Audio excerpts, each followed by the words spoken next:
Hello, adventurer. It's good to see you. You have made it to the morning grind. Welcome, welcome. It's the live stream at the beginning of the Geekverse, where we talk about all types of topics in geekdom, gaming, and fantasy, with an emphasis on being constructive and creating the things that we want to exist in the world. It's all on the grind, Sizemore. Can't be too fine, can't be too coarse. That's exactly right. There are a lot of adventures to be had today.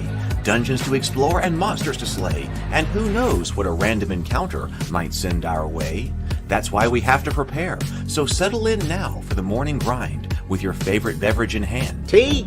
Or maybe something a little stronger. I've got a few bottles of the old Wynyard left. Whatever you want. Pull up a chair. Dude. If you're feeling fancy, how about a cappuccino? Or a frappuccino? Or how about an espresso? Just tea, thank you. Sounds good to me, Gandalf. Whatever you want. I'm just glad you're here. Everyone is welcome. You can just watch if you want. You don't have to worship anything you don't want to worship. Thank you, Mike. But be forewarned. Sometimes we get really strange characters around here.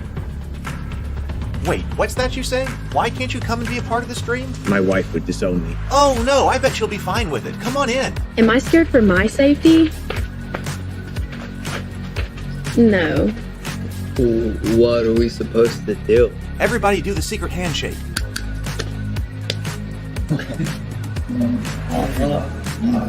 Secret cultist handshake. Oh, now do wizards who love each other. This, my friend, is a science. I still don't have gills, but it's fine. It's all on the grind, son. Can't be too fine, can't be too coarse. Dude, this would be a sick place to bring the band. Indeed it would be, Dave. It really would. I'm seeing more people coming in. Welcome, glad to have you here. Oh look, here's someone new. Is this the cultist meetup? Yes it is. Come to hang out? Please accept me. I have nothing else. Okay, we accept you. Everyone's welcome here. Brought some snacks. Well, that makes things even better. You want some coffee? I don't drink coffee. You sure? It's cultist coffee. What makes it cultist coffee? I'm a cultist and I'm drinking it. Oh. Then I'll have some. What exactly is going on here? I'm seeing more people coming in. Welcome. It's so great to have you. Oh, and look, here comes another stranger. Can we help you? Yes, fellow cultists. I could really use some food. Oh yeah? Welcome. We have donuts. Oh, it's me. I'm glad I'm here. I'm sure you have a few questions for me, though. What's your name? Who do you work for? What god do you worship? Great questions, Rob. I'm Steve King, and I worship Nyarlathotep. No, not really. I'm just Heath, and I won't be worshiping anything this morning. But I will be your host. Welcome to the office. We're going to have a great time. I've got my coffee ready, because now it's time for the morning grind. If you could become a fish, that would be amazing. Then I could command you with my mental fish powers. Hey, good morning, everybody. Welcome to the morning grind, and welcome to the office. I'm a few minutes late today because I was trying to decide what the topic would be. I got in late last night, relatively late last night, because I went over to my brother's house yesterday afternoon. He invited me over to do a miniature assembly day and a painting day in preparation for playing Kings of War. And so I went over to his house. We painted a pretty good bit. Fortunately, all of my miniatures were already assembled because I was using the Song of Ice and Fire. So that does kind of move them forward. So I was painting them. He was working on some orcs. He already had a bunch of orcs painted. So I'm actually behind because he chose to go ahead and do an orc army because he had a bunch of orcs already assembled and painted. And then we tested out the rules and we're trying to figure out how to play Kings of War, because there was things in it that I was like, okay, so it's similar to Warhammer Fantasy Battles, but there are differences as well. It's like, all right, so how does that work? What's it trying to do? We experimented with that, and then we brought all of the brought the nephews in to try to get them involved. It may not work. It may be a different time. The nephews may not be involved in something like this. Hey, good morning, Retro Nerd Girl. It may be living to or two cross generations.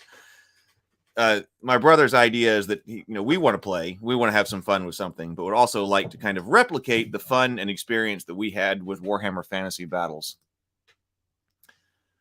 This with the new generation, but it may just be impossible. that involves, as my brother said, replicating scarcity. It's true that like the nephews, the oldest one's going to go into, this is the summer, so they'll go into 7th grade next year, but they don't really experience scarcity. It's very difficult. They have everything that right immediately at their fingertips. And, they could do the exact same thing with miniatures again. So we have to replicate scarcity in some way. But they may rather play a war game on an iPad. I don't know. So it may not be possible. I don't know. My brother and I are going to have a good time. We're going to play a little bit and have a good time. It's actually a perfect level of complexity for the kids, though. My brother said it was also a perfect level of complexity for him. Because like I said, I have a lot of people who I play with, more people I play with who are more interested or more willing to play game type things instead of gamist, narrative, or simulationist. So it's very gamist. It's lightweight. My brother said, this is perfect. Let's go with it. I said, we could make this, we could expand these rules. But also when we did bring in the nephews and had them sit down and play, or sit with us as we played and had them roll the dice and show them what was going on, I was like, oh, this is a perfect level of complexity for them. Hey, Tomocrat. Yeah, I throw a dice, throw a dart at the list here. Here's the backlog list, but I got in late. So my point was I got in late because of that. And then I actually sat down and I painted I finished painting some miniatures as well. So I'm actually pretty happy with some of the way these guys came out. These guys are the Tully. I mean, they're just painted to a tabletop standard because I just want to get them.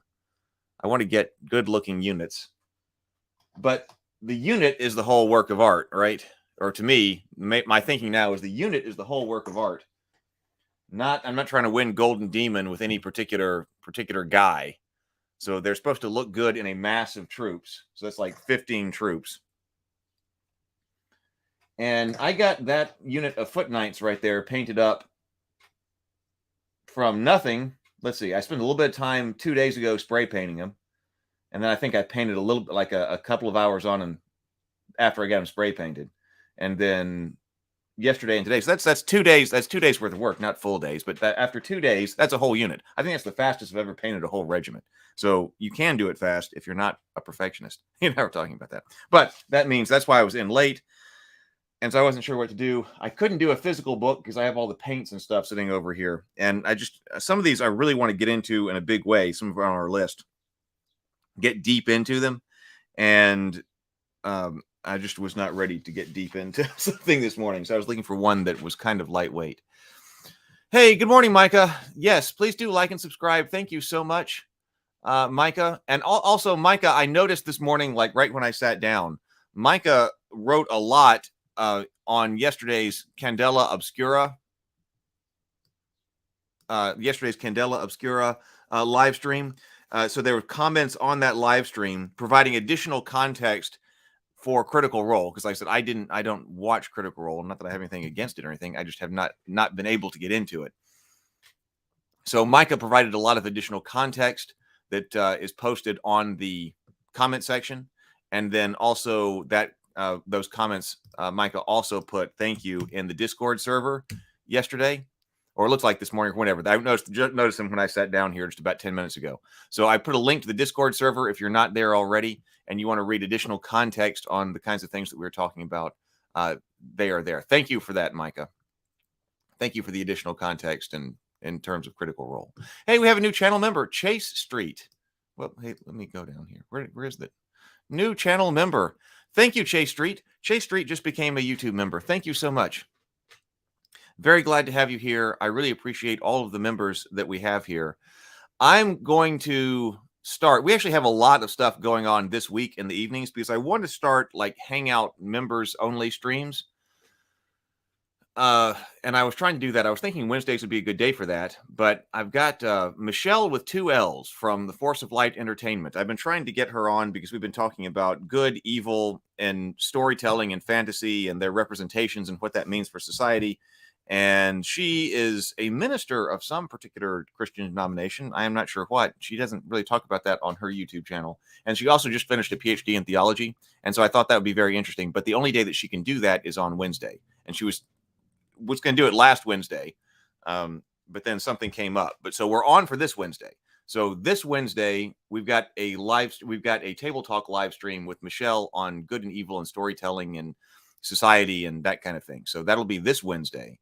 Tomorrow, Tuesday, we've got a live stream with Doug. I need to set all these thumbnails up. Tomorrow night, we've got a live stream with Doug and Brianna. Brianna will also be here tomorrow. So Doug and Brianna and I will be talking about and analyzing The Dark Knight. So The Dark Knight will be tomorrow. Then Michelle with 2 L's will be here on Wednesday night. And then Thursday, we'll do a live stream to wrap up the Good Night Sword Kickstarter, which I've got so much to do for that today. I've got to do some clipping and stuff. So we put out some clips on this channel, but then I've got to hit the Good Night Sword Kickstarter hard. So Good Night Sword right here. We should put this link in here. So all that to say that it may then be that members only live streams start the week after that. Then try to get on a pattern. But if somebody can't do, ordinarily we do Table Talk on Tuesday or Thursdays. But if we got a guest that cannot make it on Tuesday or Thursday, then I'm perfectly happy with doing it on another date. If it's, someone we want to talk to and have a conversation with.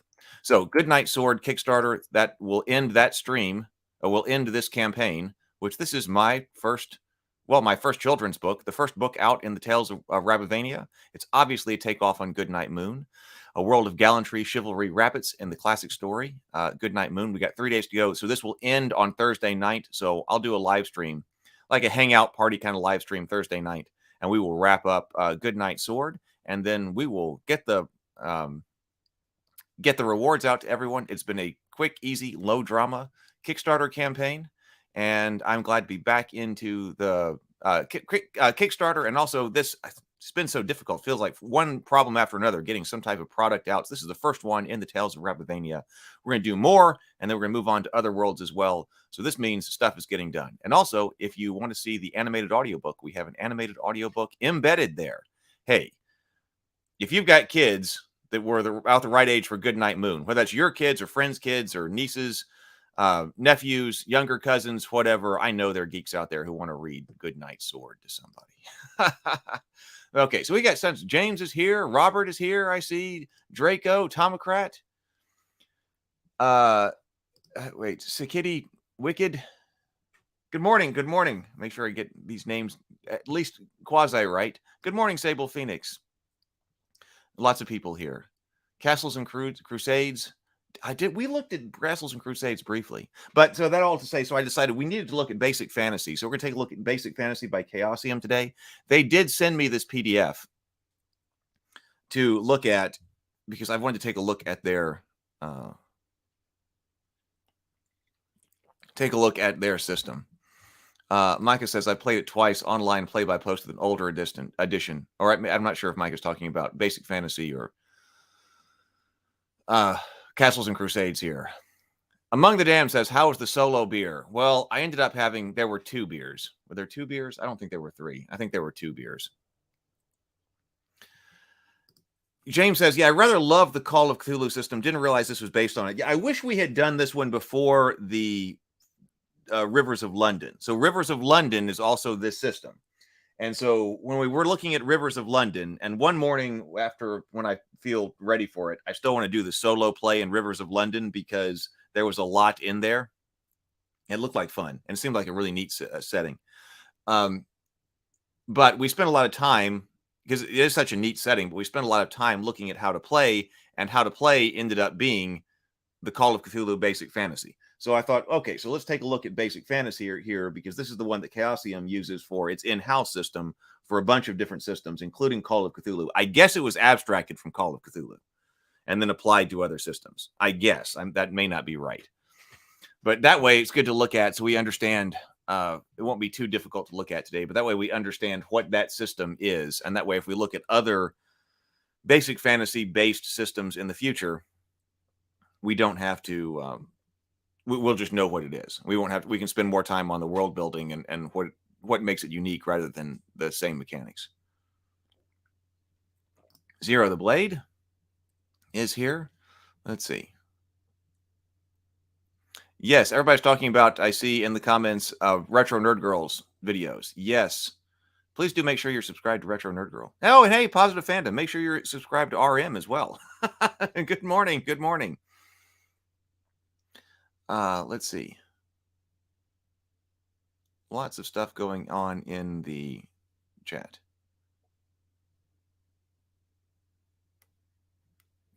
Yeah, I wish that you were here yesterday live. But on the other hand, there was a lot of comments, a lot of material that Micah had. So they're long form kind of paragraphs, comments. You know, I didn't get to read them all because I just noticed they were there when a few minutes before I sat down to go live. So, hey, we're all about nuanced conversation here and stuff. So if there's other information and other kinds of context that's needed that helps understand something, then it is fantastic to have it.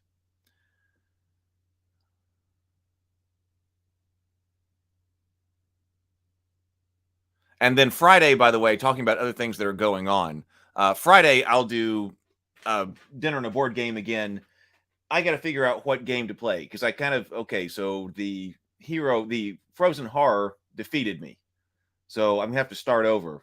So I might play Mage in the Mirror, Hero Quest Mage in the Mirror. So that's a lot of streaming. That's Tuesday evenings. That's a lot of morning and evening streaming. So we've got morning and evening streaming Tuesday, Wednesday, Thursday, and Friday this week.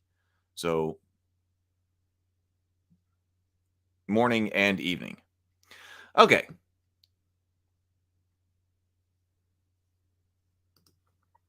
Let me bring up, is there anything else I need to say? That seemed like a lot.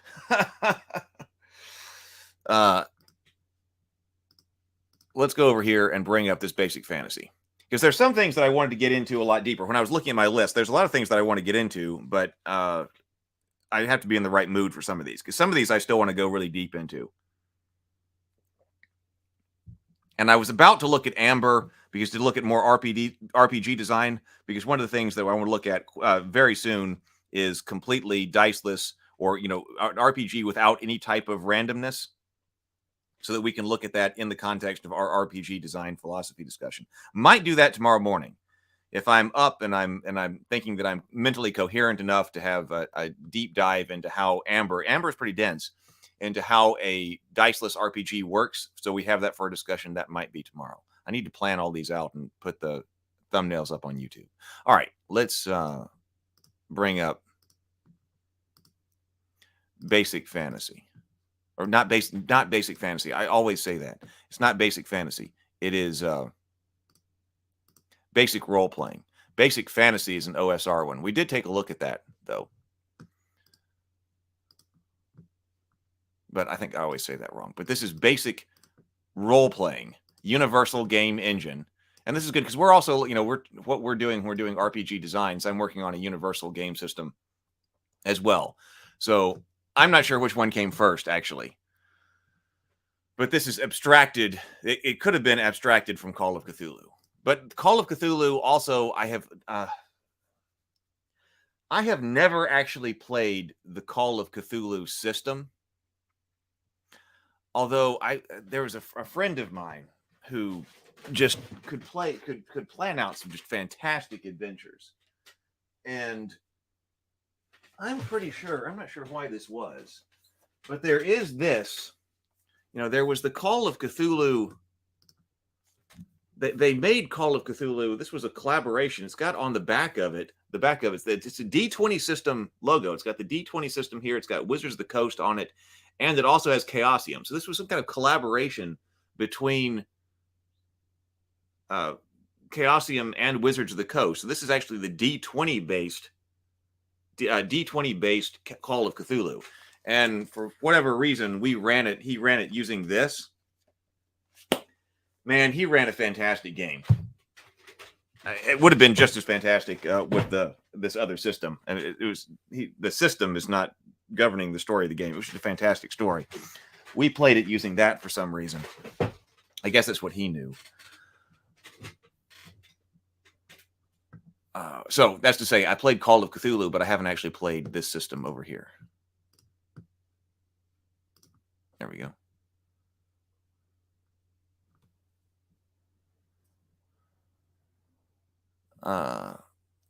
Okay, so the Chase Street says the basic role-playing system started right around 1980s. It was included with the second edition box set of Rune Quest, if I recall correctly. Ah, okay.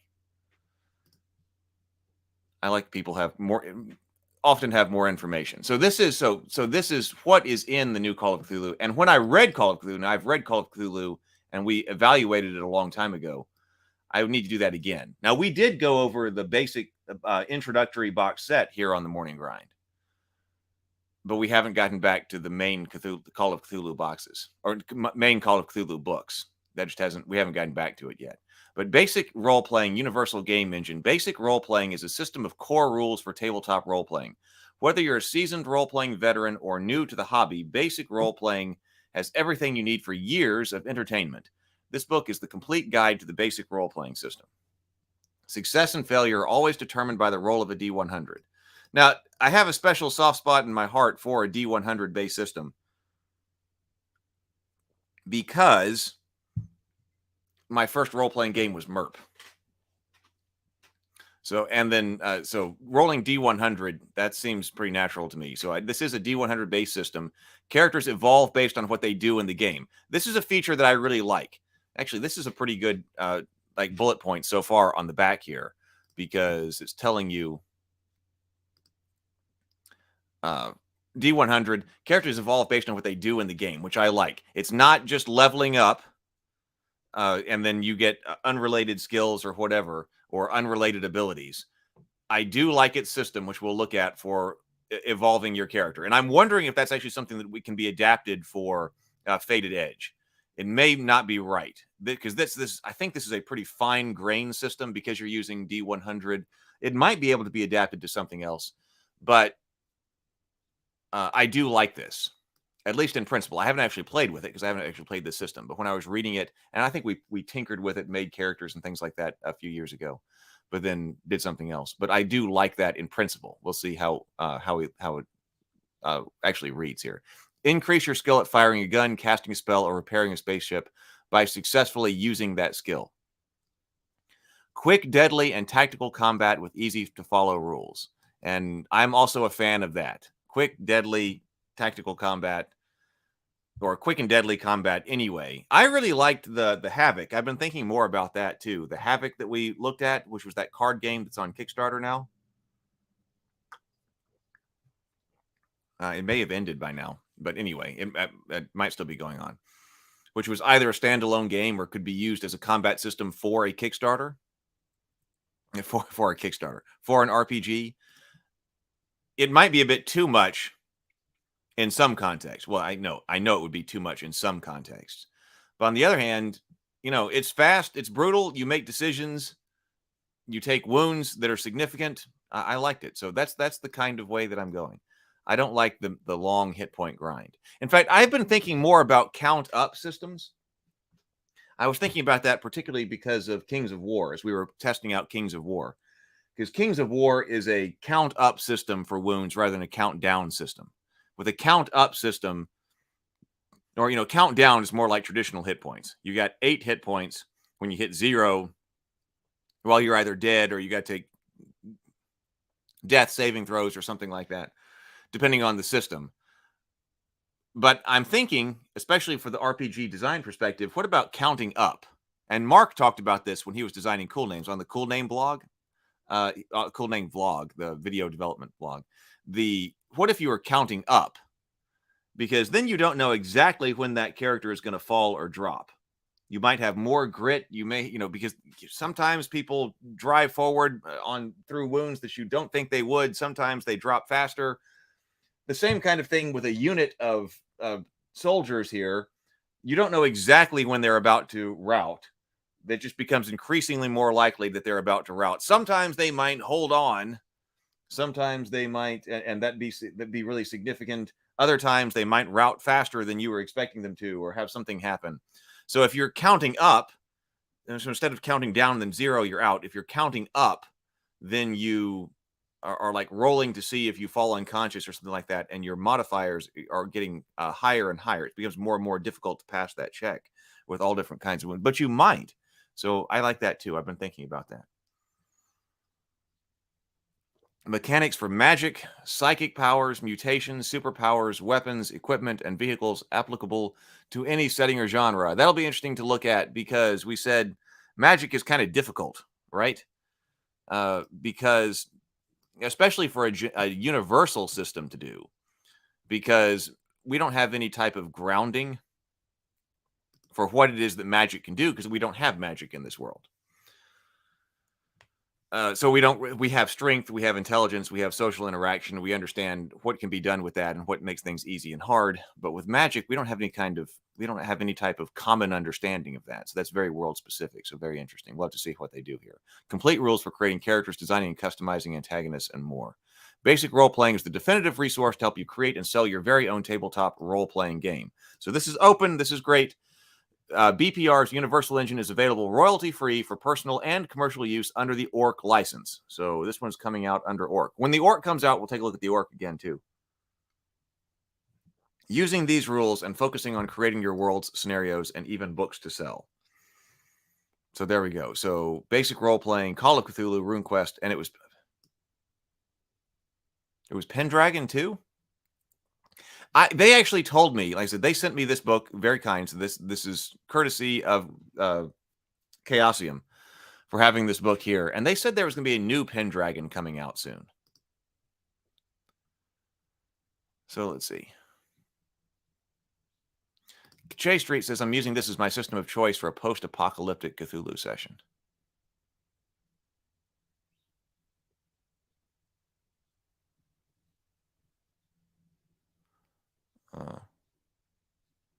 Yeah, we talked about that. Merp was extremely popular in Spain in the 90s, but we have to admit that it wasn't too faithful to Tolkien.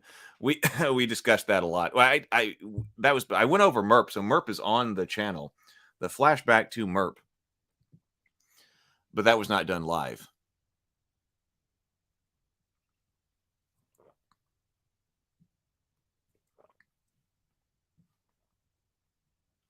Pendragon is basic role-playing turned from D20 to D100 to D20. Okay. I kind of thought, because we did look at, I think what's the current version of Pendragon. Okay, depends on what edition of Pendragon you're looking at. We looked at Pendragon, and I want to go back and, by personal reasons, or personal projects, look at Pendragon some more. But the version that we looked at, I do not recall being, D100. I think it was D20. Maybe they put that on this because they said that a new edition of Pendragon's coming out this year. So maybe the new edition, maybe they were perhaps they were kind of future-proofing this book, because I think this book is just coming out, right? I mean, this is coming out under the ORC license. So this particular version of basic role-playing, I don't know if we have a edition version here or something like that.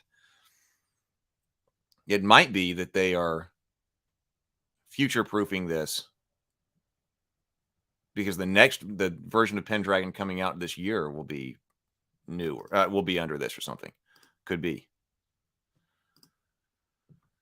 We'll see. If they release a new Pendragon, I told them to let me know when the new Pendragon comes out. So we will know. Okay, so let's take a look.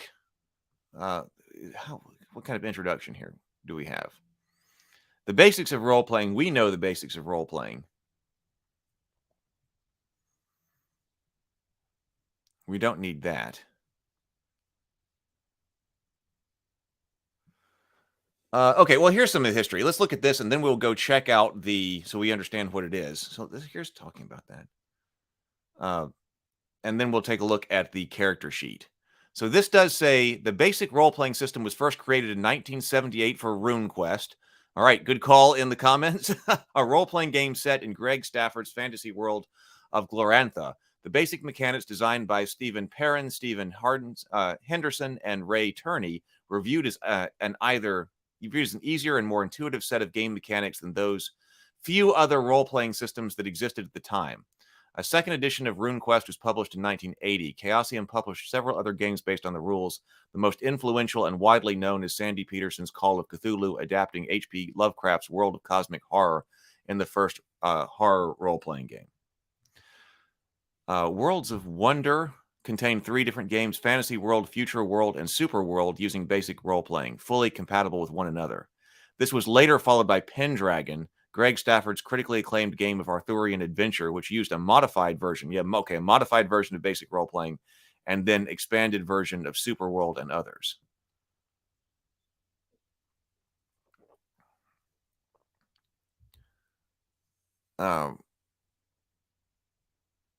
So the rules are designed to be intuitive and easy to play. Character, isn't that what everybody says, though?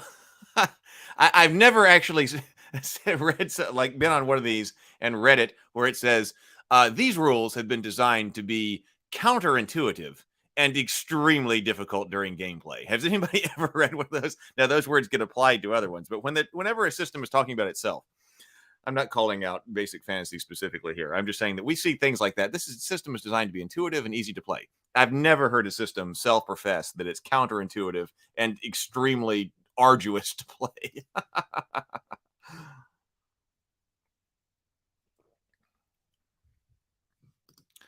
Character attributes follow a 3d6 curve, and weapons use various dice types, but its other mechanics are even simpler. Virtually all rolls to determine success or failure of a task use percentile dice, the chance of success expressed as a percentage, an extremely easy concept for beginners and experienced players alike. Interesting that they say that. Virtually all rolls. So yeah, we're using percentile dice, which I like, which I said I'm fine with. That was sort of the first mechanic I was basically exposed to in a role-playing game. True role-playing game, not like HeroQuest. The chance of success expressed as a percentage, an extremely easy concept for beginners and experienced players alike. Although we have talked about, when I was on, had table talk with Jeff Engelstein, he was talking about how actually people tend to not understand percentages and all that well, and how sometimes video games will manipulate percentages behind the scenes in order to get what people are looking for, get what people think should be happening more aligned to what's happening.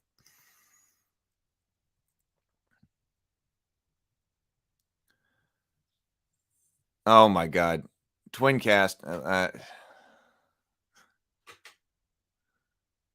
Micah says, I've never heard a system claim to be counterintuitive, but I've seen some that are.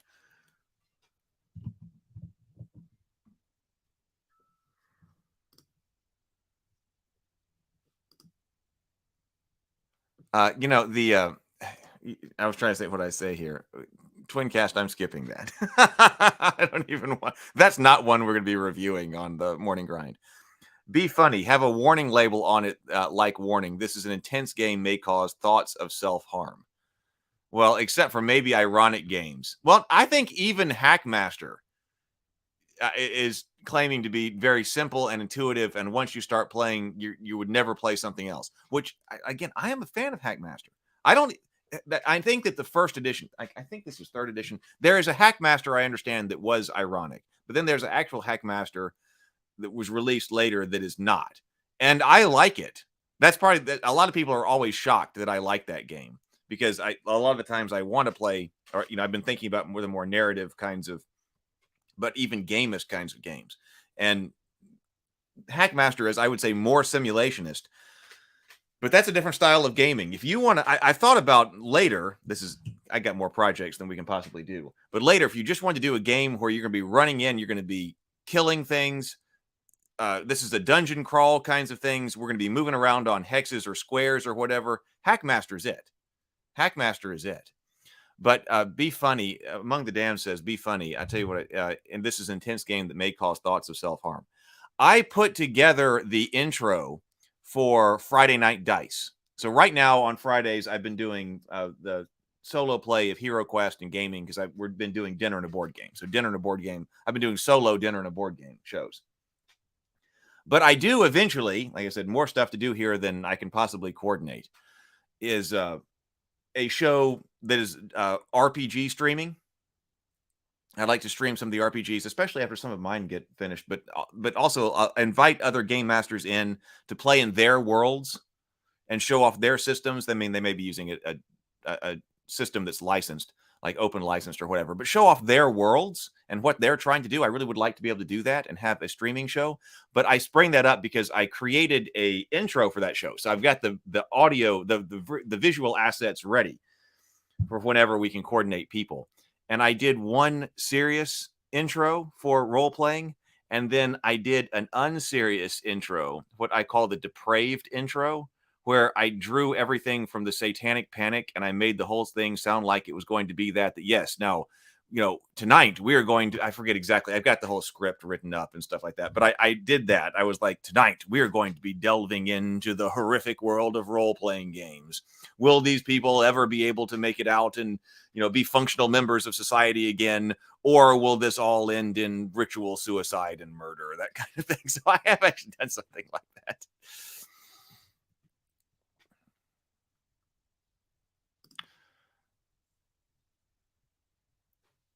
I love the section in Hackmaster that talks about the emergency purge for your bad dice rolls. I don't remember that.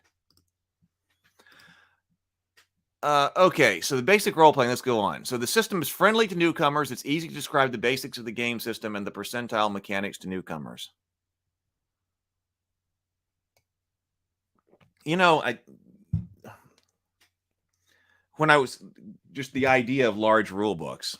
See, we never had that problem when I was a kid. Like, I got Warhammer Fantasy. I think I had already had MERP at that point. So I was no stranger to big rule books. And MERP is is a thick rule book. I mean, that and dense. It's a big rule book and it's dense in text. I was like, all right, how do I find this out of I might have gotten that in 6th grade, I think. And then, delved right in. And then the summer after 6th grade, I got Warhammer Fantasy. So my brother would have been just going into 2nd grade or something. Well, we got that and we could not wait. We delved into that game and we, he and I were sitting there reading it. We could not wait to play. We tore into that because we had to figure out how to play. So we tore into rule books. Getting the kids today to tear into a rule book that's the size of this, one of the oldest one was I can't possibly play a game like that. I can't possibly play a game like that. That rule book is too big. But he played D&D with me.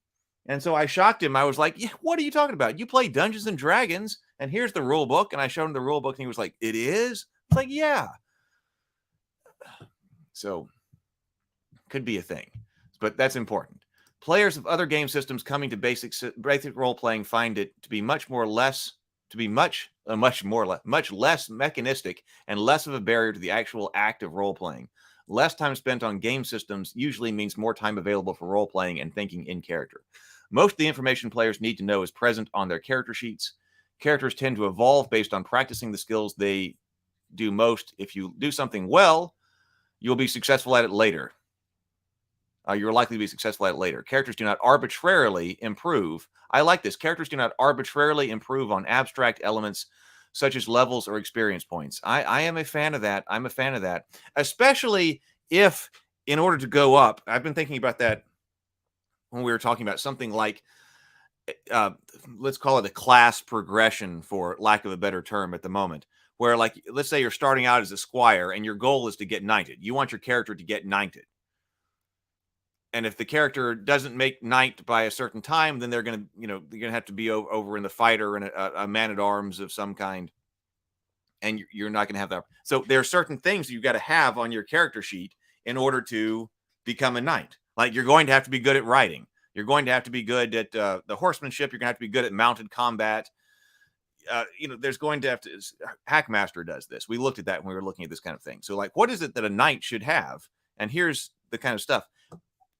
Kind of a way that you could do it if everything is just leveling up is that, well, if you're a squire and you level up to level 5, then okay, you will have everything, all of your prerequisites that you need in order to become a knight or something like that.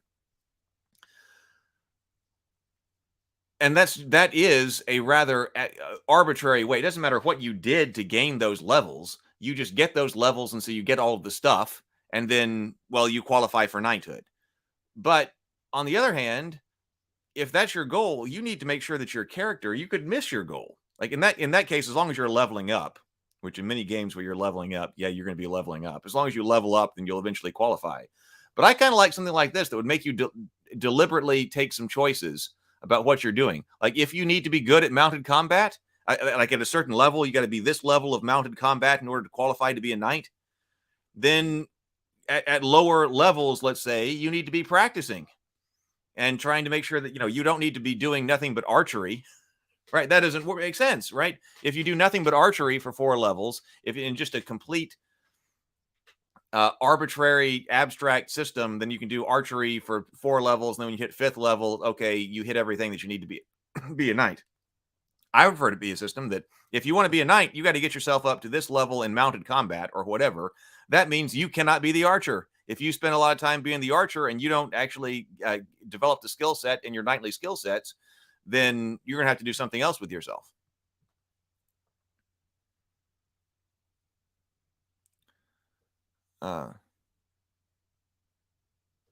Micah says, I'm a ways away from release, but I do have enough made in the Farad system that I could run some games. That's what Micah is developing. Mostly just on dev Discord, not formatted book yet.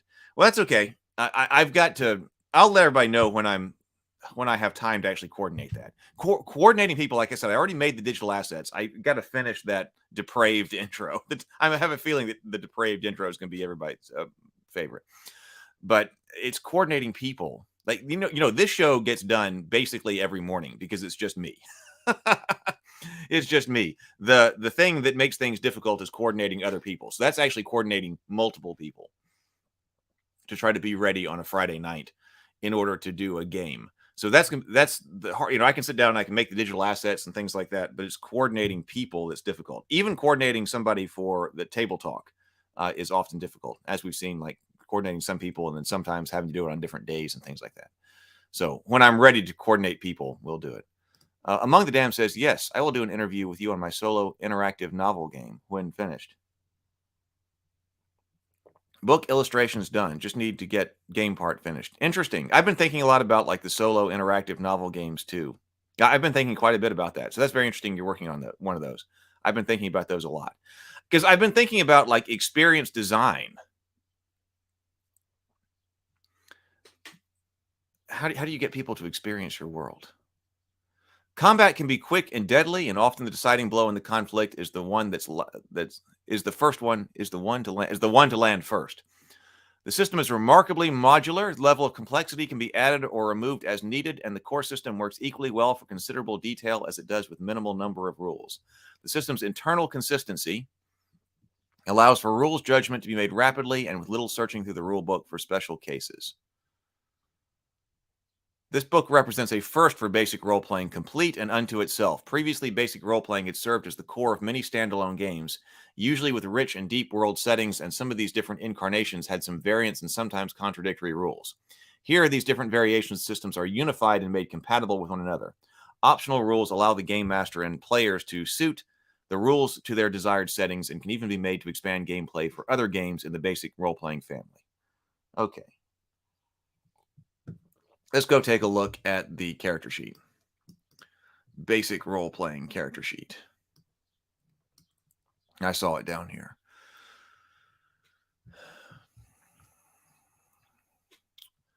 Personal information over here. Handedness. You don't see handedness all that often anymore. Characteristics. So we've got strength, constitution, size, intelligence, POW, that was power. So like power, that was their magic. It seemed to be that was their magic stat because that was what it seemed to be they were using as that in our POW, making power rolls as magic stats in Rivers of London. Actually, that fits what we were just saying when we were talking about stats in RPG design, that I said that since the stats are representing how you interact with the world, that means that in a world with magic, you would need an additional stat. So they brought that in here, power as an additional stat. Dexterity, charisma. So strength, constitution, SIZ, is that size? Strength, constitution, intelligence, dexterity, charisma. EDU, I believe that's education. Knowledge, charisma, agility roll, luck roll, idea roll, damage modifier. Stamina roll, effort roll. Major wound, I guess that's a checkbox. Dead, checkbox. And then we've got, oh, is this going to be count up too? Is this a count up system?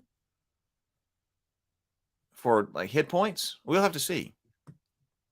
And then we've got skills over here. So these are all of our skills.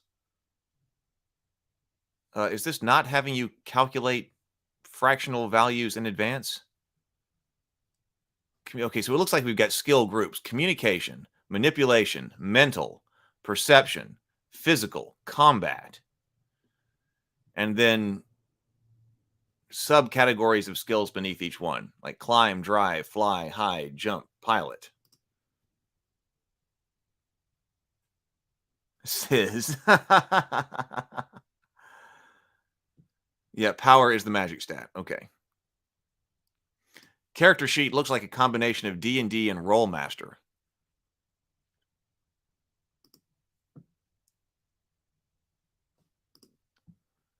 Weapon types. So we've got weapons, percentage damage. So we got percent here. Range, attacks, length, hand. HP. Armor, value, combat notes. Character failings, points, power points. Power points, that was something that Merp had as well.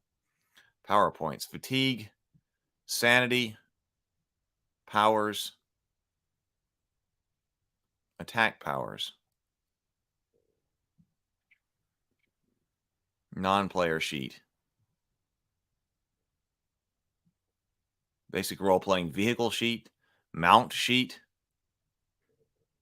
There is something very old school about this. Not as in Dungeons & Dragons old school, but yeah, going back to other types of games. So let's see. Let's go straight to system.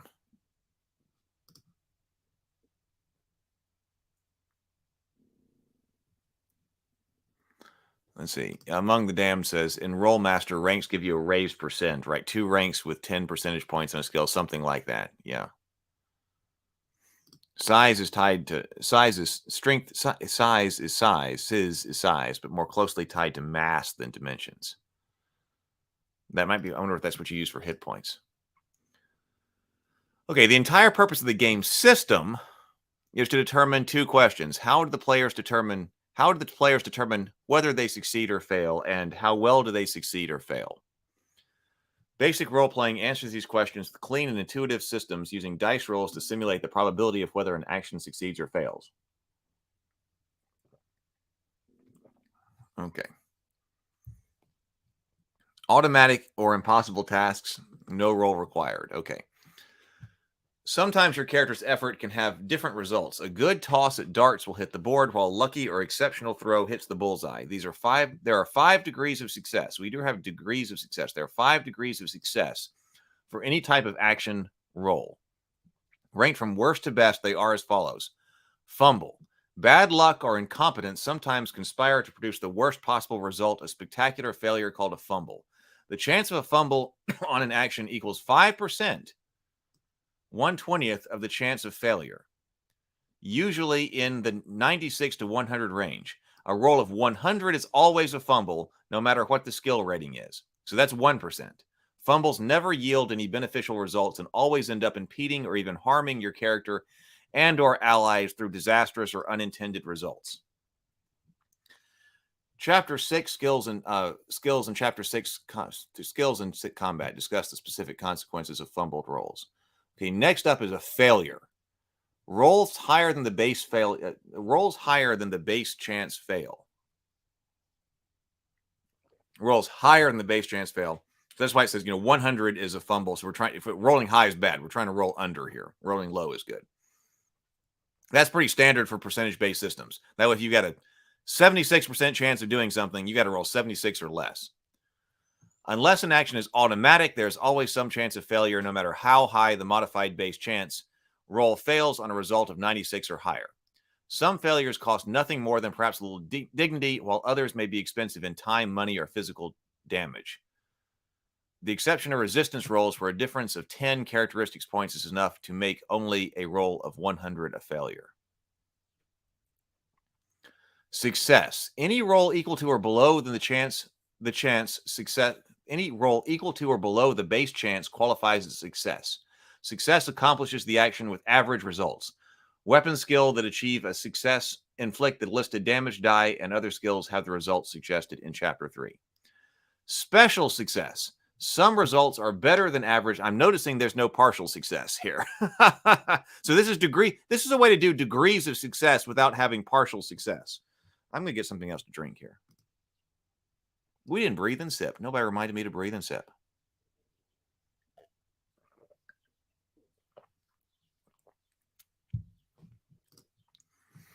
I'll grab something else. Got a little bit more here. I'll grab something else to drink, then we'll breathe and sip when we get back.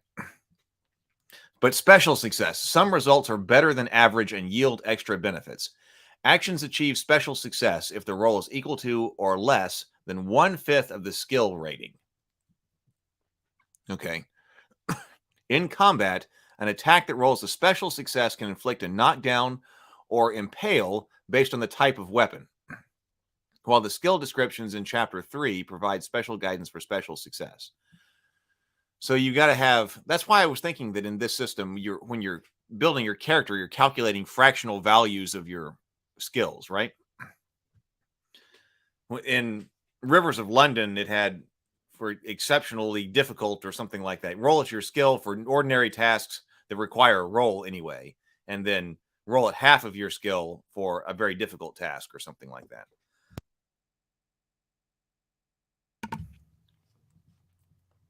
Critical success. Sometimes your characters will perform an action so well they achieve extraordinary success. Rolls that are equal to or less than 1/20 of the skill rating are critical success. A critical success yields the best of all possible results. Weapons that critically hit utterly bypass the target's armor and do maximum damage, plus the normally rolled damage modifier, while skill rolls achieve far better results than normal. Refer to Chapter 3 skills for suggested critical results. So these are the ranges for critical successes, special success, and fumbles. Because that does seem like a little bit clunky. You don't want to have to determine 1/5, one like on the fly. So these are the ranges for critical success, special success, and fumbles. The results for special success incorporate the number range for critical success. Whenever a roll result is in a range of both the critical and special success, the result should be a critical success. Makes sense. So if your base chance of success is between 66 and 70, then you score a critical on 1 to 4. Special on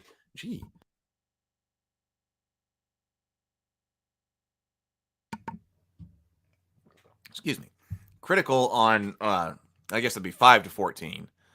And then you fumble on a 99 or 100.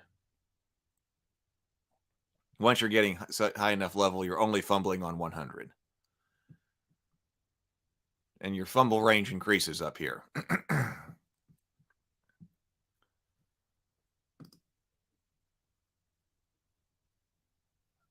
There needs to be a place to write that on the character sheet, I hope.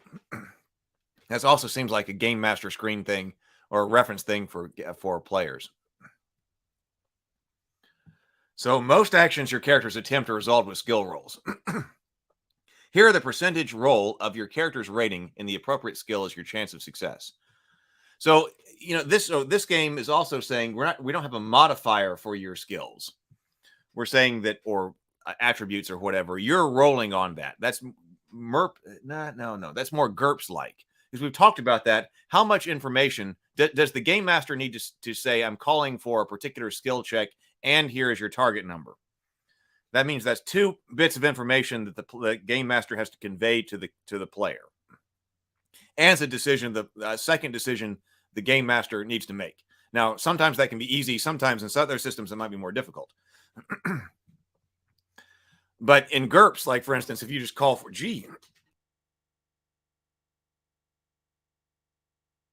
I am sorry, people.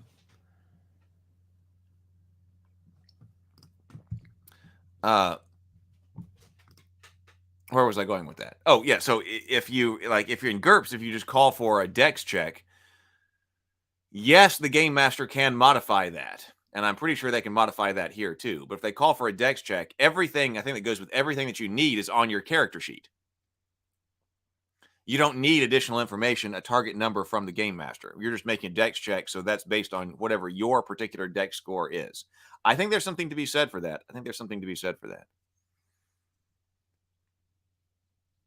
You can also do that by having a target number that's pretty standard that you're always using, like Savage Worlds with like always trying to roll a 4 or something.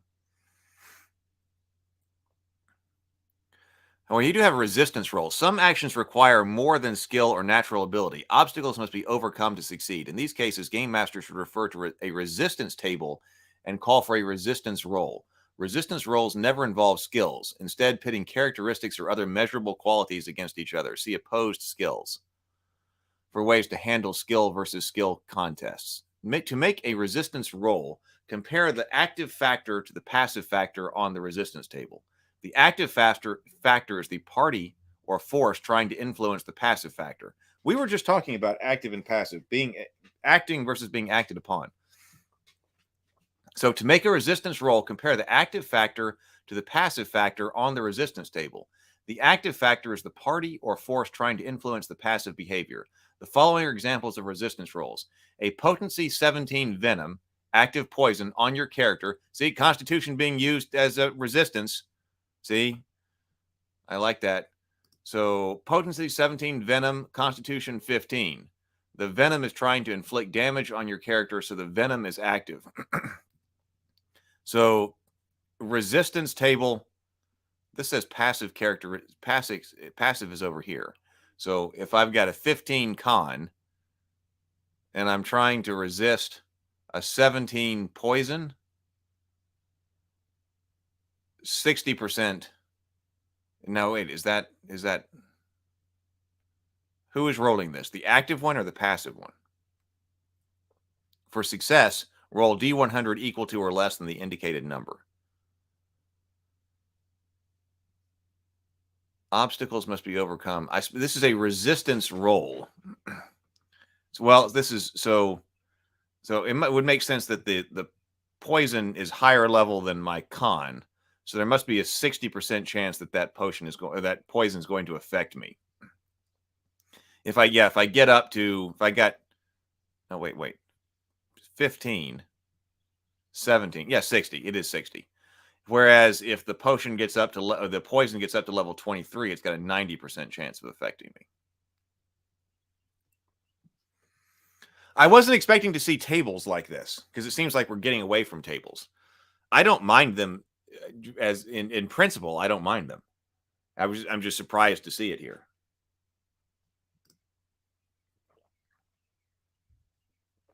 Okay, yeah, 60% chance for the poison to work.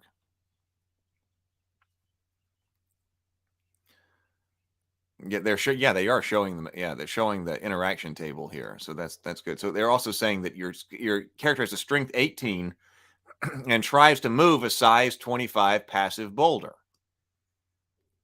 Your character is trying to move the boulder, so their strength is active. We want to think about that a lot. It was brought up also in the comments when we were doing RPG design, when we were talking about resistances, that I think we're on to something here. So it's interesting that we got resistance here. So we'll have to add, there's no new idea under the sun, right? Or a few new ideas. That's also why I like when you see some kind of paragraph on the lineage of the thinking about a game and what's designed, because we didn't at the current state of Faded Edge design. As somebody pointed out correctly, that there was a little bit of, or actually more than a little bit at this stage of design, there's fuzziness between what is a resistance and what is an opposed roll. And I want to go through the math behind opposed rolls when we do another RPG design. So Tuesday should be RPG design. So we should be back to that tomorrow. You got to be ready for that, mentally ready for that. But I want to break down the math as I see it behind opposed rolls. There are things I like about opposed rolls, especially from just playing the game perspective, but I think there's a lot to be thought about in terms of the actual mechanics behind the game. Hey, by the way, I just saw we had 30 people watching. That's pretty incredible. So 30 people watching. So please do. Here's to you. Here, I'll drain this. 30 people were watching here just a second ago. Please do hit the like button on the stream and like and subscribe.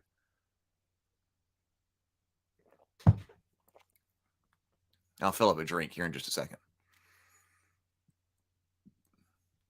Yeah, the base chance of resistance roll is equal to 50% plus active characteristic times 5 minus passive characteristics times 5. Okay, so I'm glad we get a table for that. The base chance of a resistance roll is 50% plus active characteristic times 5 minus passive characteristic times 5.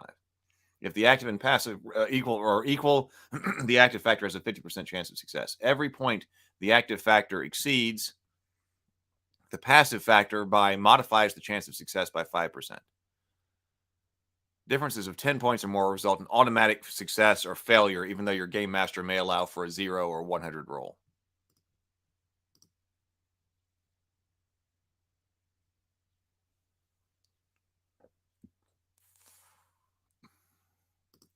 Yeah, percentage die systems do tend to do that a lot, Micah is saying.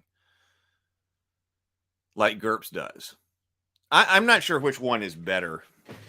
Because you can still modify, like, obviously, like, make it dex check -5. So the game master still has to make that call. If they want to make it difficult, they have to make a call. But if they're not trying to make it more difficult, they can just call out dex check. But on the other hand, you would just probably assume it's medium difficulty, and a medium difficulty always has this. So I'm not sold on either way.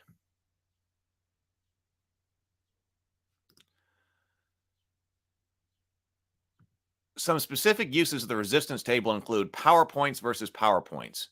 Powers that attempt to influence or control a target often involve contests of power points. Your current character's power point total must overcome the target's current power points for the power to take effect. Potency versus constitution. All diseases and poisons are measured in terms of potency and match this rating against the target's con to determine the poison's effects. So this is power points. This is like magic resistance. So we did talk about that as well. That when we're talking about magic, when I'm thinking about active and passive, you could have, active. You would need another stat to be active use of magic, and you could then, depending on your game world, also need a resistance to magic. Something, because those don't necessarily go step by step. Just because you're good at using magic doesn't mean that you are good at resisting magic. Because in some game worlds, that's, or just fantasy worlds in general, that's reversed. That if you are highly magic resistant, then you are bad at casting magic, but you're also going to it's going to be more difficult to cast magic on you. Some magic systems in game worlds are like that. Other game systems say if you are good at magic, then you are also good at resisting magic. If you can't cast magic, you're not good at resisting magic. That would be like a barbarian, right? The classic non-magic user barbarian would be bad at resisting magic. Whereas like a dwarf might have natural magic resistance and be bad at casting spells, therefore. So you don't know. So you would need both of them in like a universal system to be able to capture what that particular game world is doing with magic. That's power points versus power points. Here is POW versus POW. So actually that's more magic stat. A classic contest of willpower. In addition to winning the resistance roll, success in a POW versus POW contest gives the active character an opportunity to raise their POW score if they win a higher POW opponent. Strength versus strength used in arm wrestling. Attempts to force open a stuck door or bend an iron bar. Damage versus con. I'm glad that I went ahead and looked at this one this morning, because this one's got is addressing things that we've been talking about. Damage versus constitution. Knockout attacks and blows to the head match the rolled damage against the con of the target to determine if the target is stunned or knocked out. Strength plus size, or strength plus size. Yeah, strength versus strength plus size. Overbearing attacks to attempt to use math and strength of the attacker to knock down the target. Okay.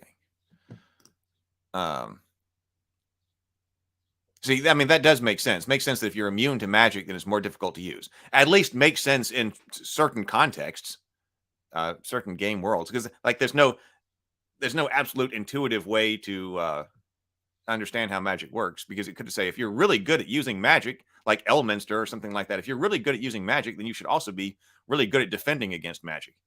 I guess that'd be more like a Harry Potter thing too, or something like that. Just 1 second. I'm going to grab some more drink, and then we will do our breathe and sip at the end of this, and then keep going.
Okay, I'm back. Thanks for staying with me.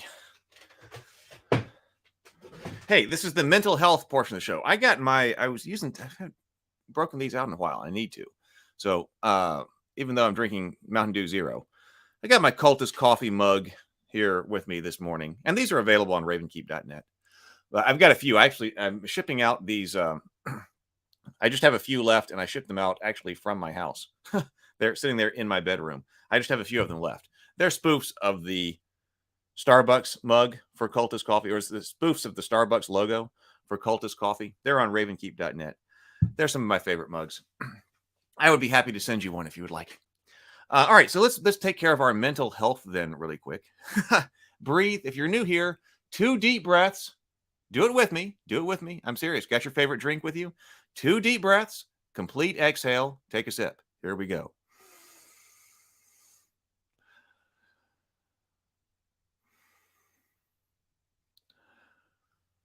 And sip.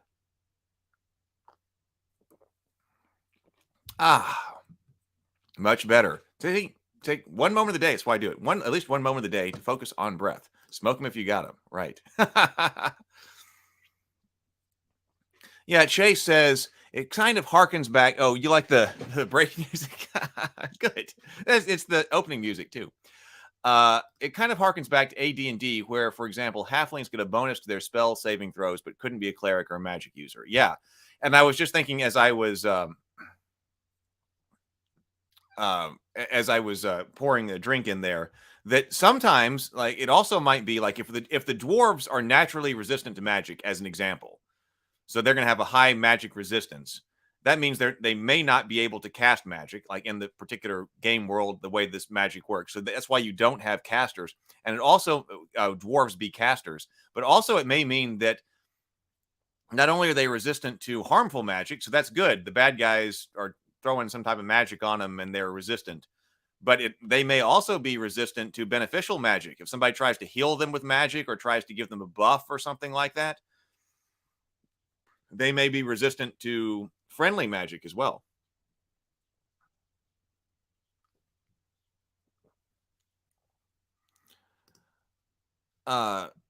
You should make mental fish swag. Mental fish swag. I'll have to think about that. The mental fish crew. Okay, so let's see. Critical results, special successes, and fumbles on resistance rolls. Usually resistance rolls have a yes, no result, success, or failure. But your game master may choose to characterize results more granularly in the case of a special or critical success, see below, or a drastic failure with a fumble. The nature of this is up to your game master, using the guidelines for success and failure with your skills. Cooperative.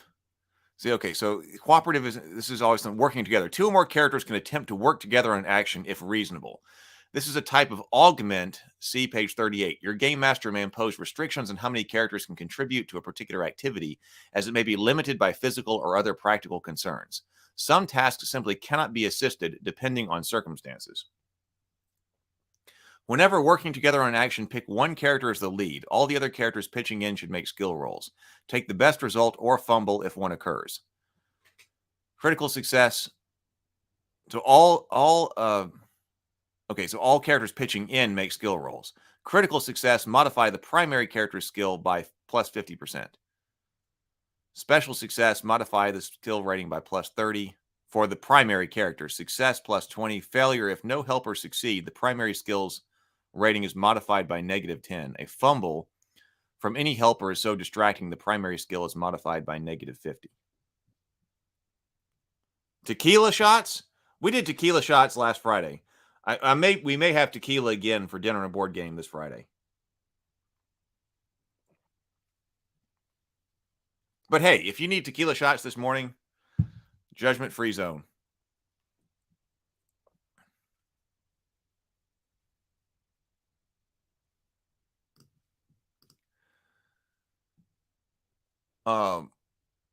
Let's see. Opposing skill roll systems. There are many ways to handle opposing skills, and the following alternative methods for your game master can pick one. I guess we got some other alternate rules for opposed skill rolls. Well, what's the main way?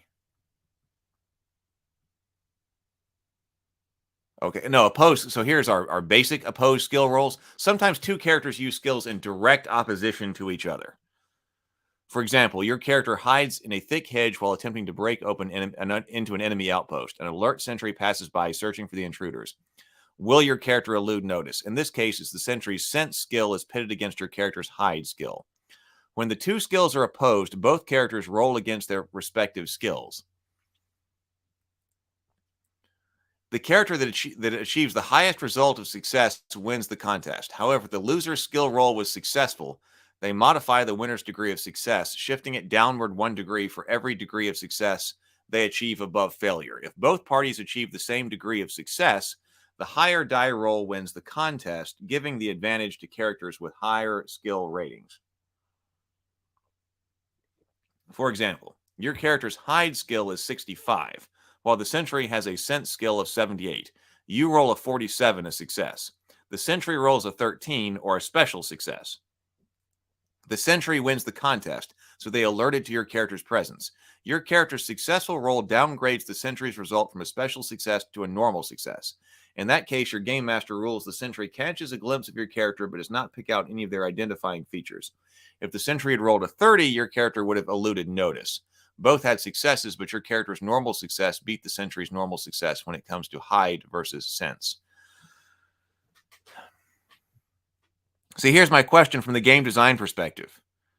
So they're making this to be an opposed roll. And in this case, we've got, which seems pretty, that seems pretty standard. But in here, we've got opposed rolls. This is exactly what I was talking about, that we haven't completely thought out the difference between a resistance and opposed roll here. You're hiding, so you're using hide. The sentry is using sense something, a sense skill. Why is the hide not passive? Like, could you do this with just one roll as well? The hide is passive. Here's my hide skill. Can the sentry, the sensing is something active here? Or could you treat this as the sensing is something active and the hiding is something passive? Because there's also something like an opposed roll where they're both trying to do the same thing. See, because we did say that strength versus strength. So this is a resistance roll. Strength versus strength is used in arm wrestling, as well as attempts to force open a stuck door or bend an iron bar. So arm wrestling, both of them are using strength, but that's not an opposed roll. That's a resistance, according to the system. These contests involve inflexible obstacles, not heavy ones. Overbearing attacks attempt to use mass or strength. So getting this distinction clear, if a distinction needs to be made, because it might just be that you need one or the other. I'm talking about generally with game design. Do you need a resistance or do you need opposed roles? Sometimes, like, both characters are trying to jump at something, so maybe that's an opposed role. I'm unclear if arm wrestling is a resistance. Why is arm wrestling a resistance and not an opposed role?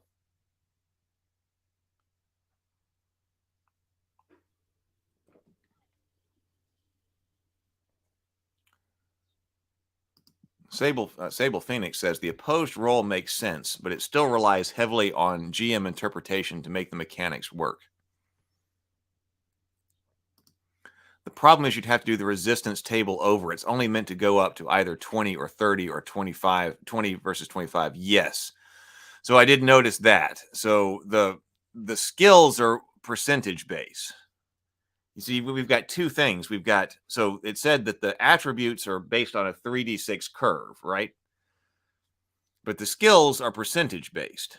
So that resistance, you're right that in the way this game is setting it up, the resistances are only based on things that are on the 3d6 curve. Now it goes up higher than that because I suppose some things like when creatures or monsters can have stats that are higher than that. But if it's a skill versus something, it's going to have to be an opposed role here because our table is only set up for resistances.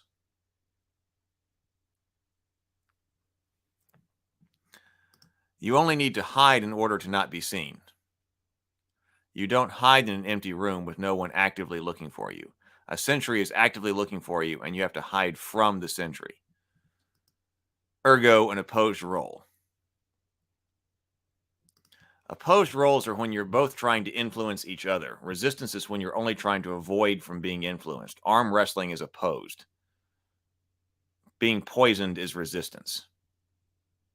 Okay, so James says it better. So let's read Micah's again. Opposed roles are when you're both trying to influence each other. Resistance is when you're only trying to avoid being influenced. Arm wrestling is opposed. See, so I would agree with that too. Being poisoned is resistance. Yes. Okay. I think this is a good distinction. So that means that potentially arm wrestling was miscategorized here. Because if we're using the acting and being acted upon, if both people are trying to act upon the other, like with arm wrestling, you're both trying to act upon the other, you're opposing a role. If one person is acting and the other person is avoiding trying to be acted upon, that would be a resistance. I think that's something we can work with. I think that's a clear enough distinction. So that means that you would have to have both. But I think most of the time it would be resistances.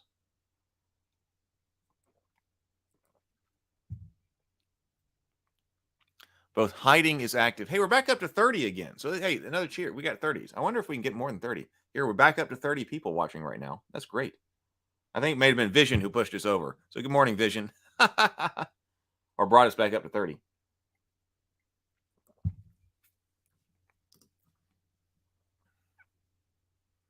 See, evading somebody's notice is definitely active.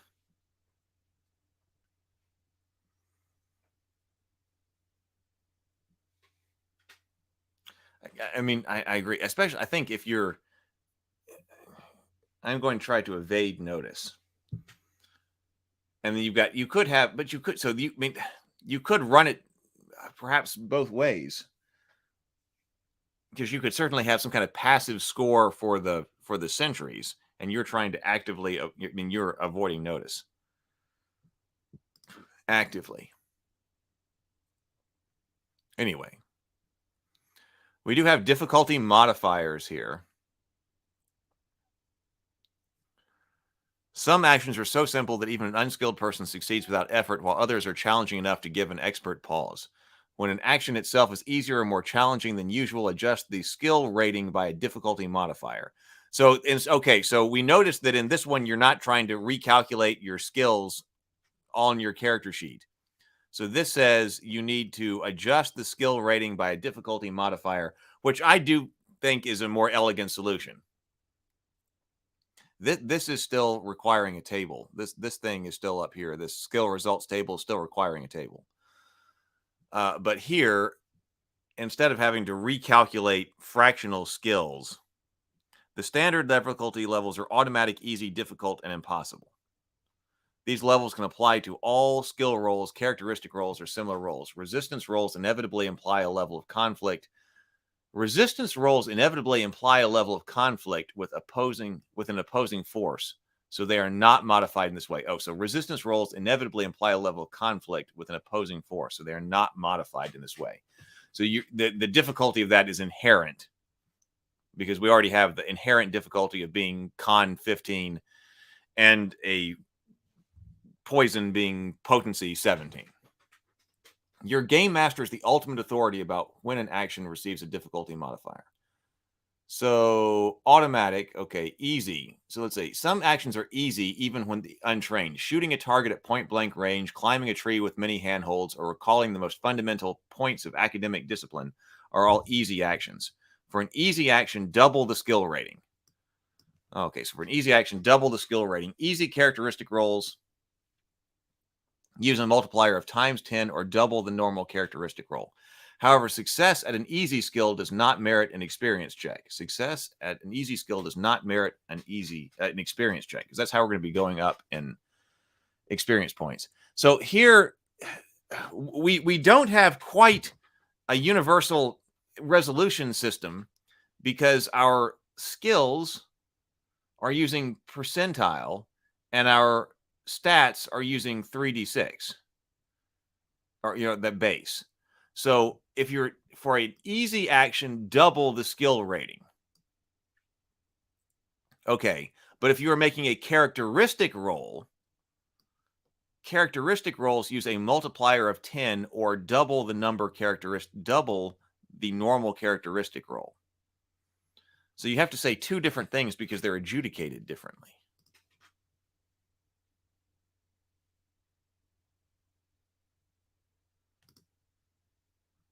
See, Chase Street says, another confusing example is the poison versus con. Poison is actively working against a passive internal health. However, poison works against an antidote. However, poison working against an antidote could be opposing.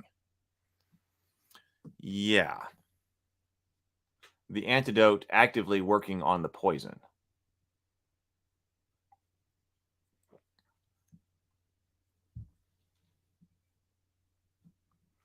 So yeah, there's several different ways we could think about this, and I think this is the subject that was brought up that we're unclear on when we were doing our RPG design. What is an opposed roll?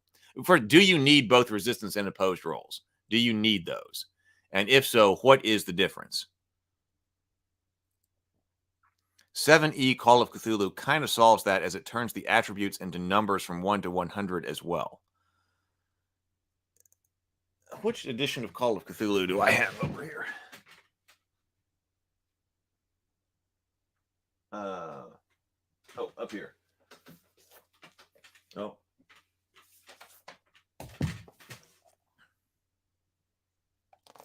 This is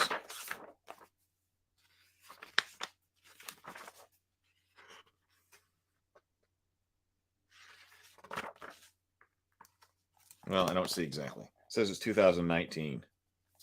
But I thought I kind of remembered that. It's been a long time since I've tried to make a character in this. Let me see if I can find a sample character. Yeah, the characteristics here have the same type of character sheet entry as the skills. So I think in this book right here, yeah, I see. I think I would be tempted to do that too. Like trying to unify things so you don't have to describe different ways to do things, whether it's a characteristic or it's a skill. I think I would want them to be, I want it to be kind of the same. That seems more elegant to me.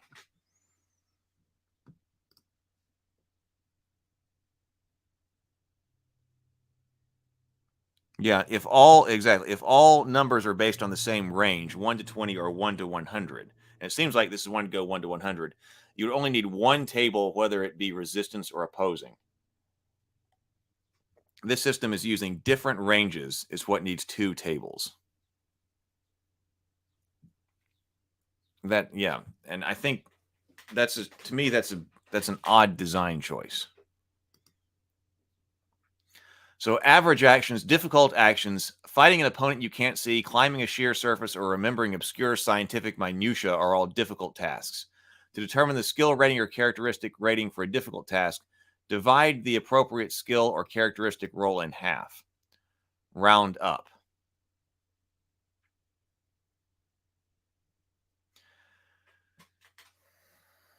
I don't know about this. This seems like a lot. Impossible actions, as described above, truly overwhelming or ridiculous actions, like performing heart surgery without surgical tools or building a computer out of coconuts, are beyond the ability of even more. Building a computer out of coconuts? Hey, I saw them do that on Gilligan's Island. Or at least a radio or something like that. The ability or even the most accomplished experts. These are impossible tasks. All attempts fail no matter how well the player rolls. Your game master may allow a flat 1% chance of success depending on the action being attempted, though this is only suggested of the chance of success within reason. However, improbable, the equivalent of a 1 in a million lucky guess by a freak occurrence. Plus situational modifiers. So, actually, we do have to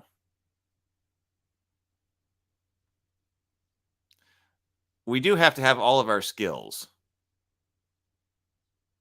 at our skill general level for average. So we don't have to worry about impossible because it's impossible. But difficult actions, we need to know half of our skill rating. Does this strike anybody else as a lot to look up? So in Call of Cthulhu, you've got your main rating for, yes, both skills and your attributes.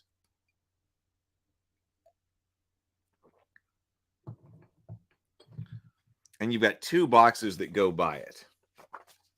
Let me see if I can easily find out what those are.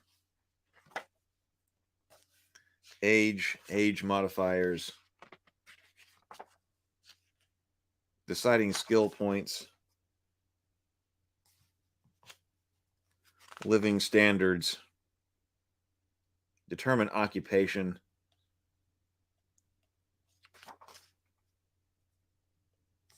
Creating a backstory.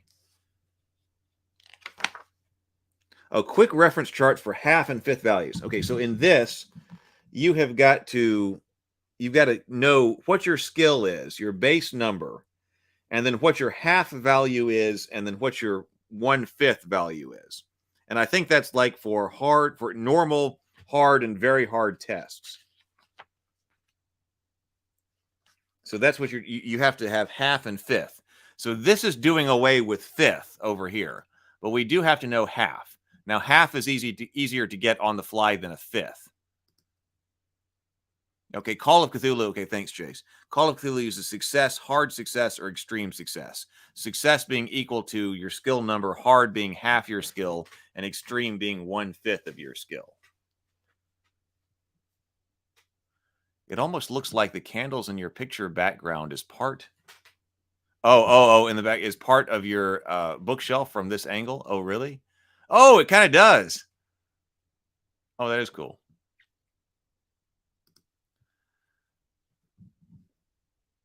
Yeah, but so here we're doing away with 1/5 success, but we are also adding in situational modifiers. Let's see what they say about this. Special or unusual circumstances can affect any skill rating for better or worse. Dim light, loud noises, distractions, rain, or lack of proper tools provide penalties to skill ratings, while exceptional tools or ideal conditions might provide a bonus.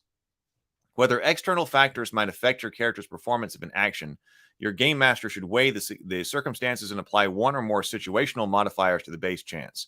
The difference between difficulty modifiers and situational modifiers.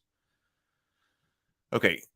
This seems like important too. The difference between difficulty modifiers and situational modifiers is that the difficulty modifiers are usually relating to the character and the attempted action, while situational modifiers are very specifically related to the subject of the action or to external forces or influences. Okay, now that I get, because I also when I was doing the Faded Edge design, I was using a similar distinction. So we have something, difficulty modifiers and situation. Okay, the difference, difficulty modifiers are usually relating to the character and the attempted actions. We have a distinction between something that's internal to the character and something that is external to the character. Difficulty modifiers are, in this case, are related to the character and the attempted action. Situational modifiers are very specifically related to the subject of the action or to external forces and influences. If several conditions apply to a given action, apply them judiciously. Any situational modifier is applied after a skill is modified to being difficult or easy. So situational modifiers are applied after a skill is modified to being difficult or easy. This way, the modifiers are not doubled or halved. However, any modifiers that are permanent, such as the bonus to brawl from unarmed combat power, are figured into the skill rating before it's doubled or halved. These sorts of modifiers are considered integral to the skill and are modified for difficulty along with the rest of the skill rating. Take care not to get bogged down in the minutiae of determining situational modifiers. Your game master should assess the severity of circumstances, determine the overall modifier, and let you roll as quickly as possible. Situational modifiers are intended to be tools that add drama to tense situations, not strict guidelines or a checklist attempting to simulate absolute realism.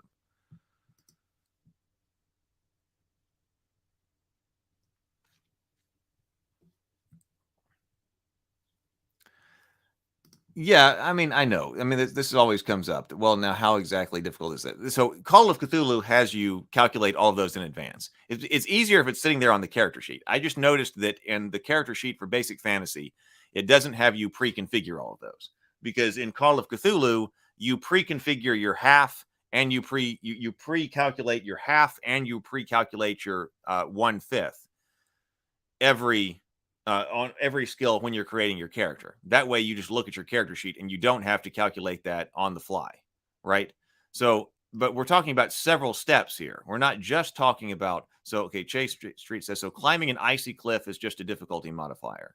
Climbing that same icy cliff after a bad guy at the top pours oil down the cliff, that gives a difficulty and situational modifiers, I guess.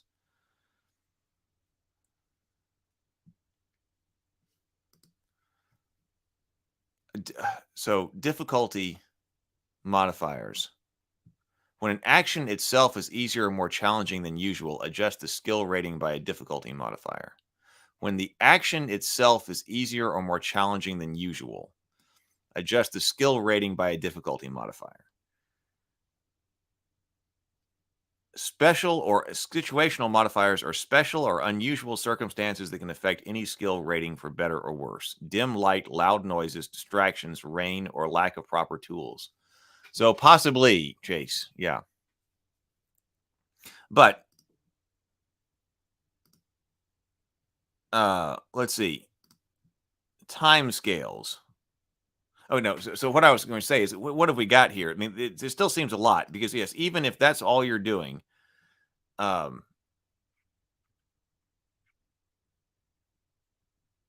that's all you're doing, okay, dividing by 5, you could pre-calculate that or you could do it on the fly. But we've got to do several different things here. So you've got a skill. This is kind of negating the advantage of saying, hey, make a whatever skill roll. And then you look down at your character sheet and you already know what you've got to hit, instead of having the game master to also adjudicate a target number for you and send that information to you as well. So you're supposed to look down at your character. You say, make a, I don't know what kind of skill we got here. We looked at one of them. Whatever, make a skill check. Okay, look down. This is going to be a hard check. Okay, so if it's a difficult, like if it's a hard check, so divide your skill by 2. So if I had 70, I now got 35. But I've got some type of something that's making it easier, which makes it 45. Now, what do I need to roll? So now I end up with a modified 45, And so now I got to go over here. So that means that it's a critical success on a 1 to 3, a special success on a 4 to 9, and then a fumble on a 98 to 100. So get skill, get difficulty of skill, receive skill modifier, consult table to come up with chances of critical, special, and fumble. Like, even if I did the division and stuff like that, it had, all right, if I don't think I would necessarily remember this. I'd have to go and consult a table.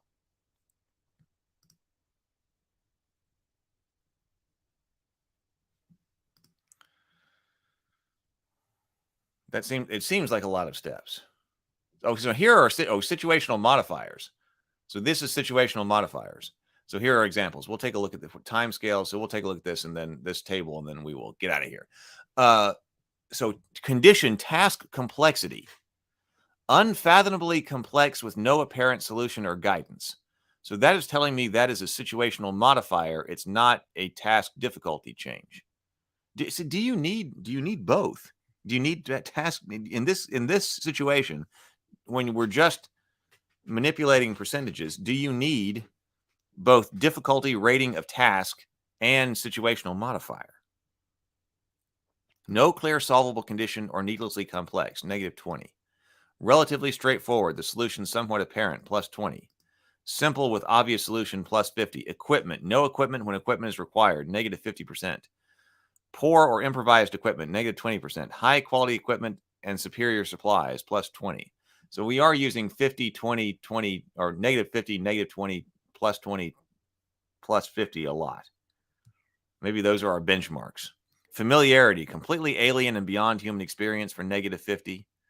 Strange and using unfamiliar principles, -20. Relatively well-known subject matter, +20. Routine and completely familiar, +50. Time can be one. Nowhere near enough time to perform the task, -50. Rushed and stressed about it. Plenty of time, 20. Activity can be done at leisure with contemplation and deliberation.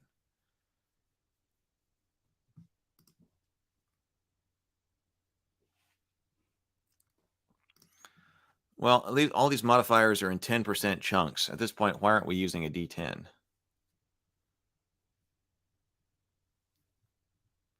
Chase says, what could be helpful is taking a nod from the James Bond RPG. Anyone remember that one? The character sheet as the resolution table right there on the sheet, preventing having to look it up. Yeah, so up here, I think this was an initial. I like the idea of percentile systems, so I wonder if they're too granular. Is there much of this between 41 and 42%? Well, I've been saying that, like, you wouldn't want to sweat that. That's something you really want to sweat. I've been advocating that, like, how much extra table time do you really need to expend in a D20 system to find out if it's +3 or +4? That's only mattering 5% of the time. So I'm arguing not a lot. Probably more than whether it's 41% or 42%. But you really wouldn't want to spend a whole lot of table time trying to figure out now if I got 41 or if I got 42.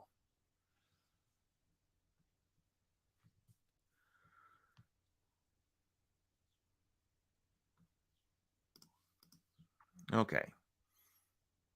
Oh, we do have something about fate points in here. We can take a look. Oh, we got encumbrance. So there might be another day in here taking a look at this game. It's good that we do this, I think, because that way, like I said, if we get other basic fantasy games, we don't have to go through their rules again. Damage and hit locations options. See what combat is like.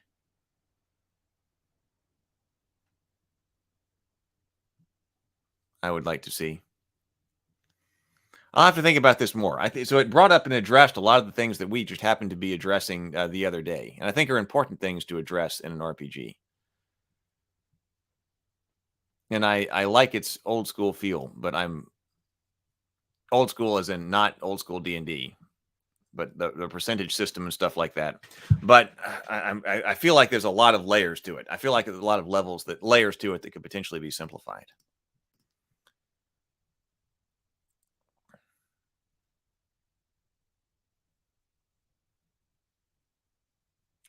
All right. Well, all right. So I've got a lot of work to do, especially on, hey, Goodnight Sword. Hey, if you're here, check out the Goodnight Sword Kickstarter. I'm going to be promoting it here. That's basically what I got to do this afternoon. I will be putting out some other clips from some other morning grind shows this afternoon. I'm going to work on that a little bit and then go over here to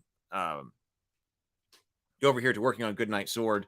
I'll also be putting out some of the times for the other shows tomorrow and the next day. Because like I said, tomorrow night, we are doing a story table talk based on story analysis. We will be doing Dark Knight. I'm extremely excited about that. We're going to take a deep dive into Dark Knight. That's one of my favorite movies. So tomorrow night, 7:00 p.m. Central Time, we will do the Dark Knight. We'll be back for the morning grind, of course, Tuesday and Wednesday mornings. Wednesday evening, we will have another table talk with Michelle from Force of Light Entertainment. And then on Thursday, we will have a wrap-up kind of party hangout live stream, probably a revival of the Wind Down to wrap up the Goodnight Sword Kickstarter. And then on Friday, morning grind in the morning, and then probably Hero Quest, dinner, and a board game that night. So there's a lot of stuff going on this week here on YouTube. I look forward to seeing you all for it.